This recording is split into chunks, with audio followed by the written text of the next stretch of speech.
پھر ایک دفعہ اس وقت ایک اپرچونٹی آپ کے پاس موجود ہے وچ از اس وقت آپ پتہ ہے امریکہ جگہ جگہ ٹیرف لگا رہا ہے، مختلف ملکوں پہ لگا رہا ہے، ہماری نیبرنگ کنٹری پہ پہلے 25% لگائے، پھر فار پولیٹیکل ریزن 25% انہوں نے اور امپوز کر 50% کا نو اٹس 50%۔ اب بات یہ ہے کہ اگر یہ ہمارے پاس اگر جو پوٹینشیل تھوڑی دیر کے لیے آیا ہے، یہ کتنی دیر یہ رہتا ہے یہ تو ہمیں نہیں پتا، لیکن آپ اس کو یوٹیلائز کریں صحیح طریقے سے۔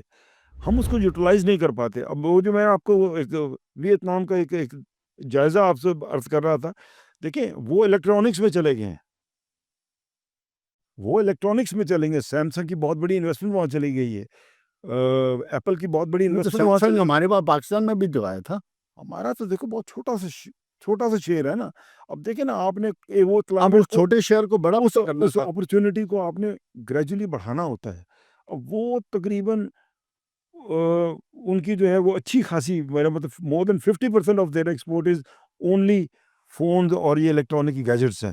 تو بات یہ ہے کہ انہوں نے ایک ریپلیسمنٹ کی، اور اب یہ جو چائنا امریکہ وار اور ٹسل چل رہی ہے، اس وجہ سے جو چائنا پر جو ٹیرف لگ رہے ہیں، وہ جو بزنس اب پھیل رہا ہے، اب جن ممالک میں وہ جا رہا ہے، جن کے پاس وہ مینوفیکچرنگ یا سروس کی کیپیسٹی ہوگی وہ اس کو یوٹیلائز کر لیں گے۔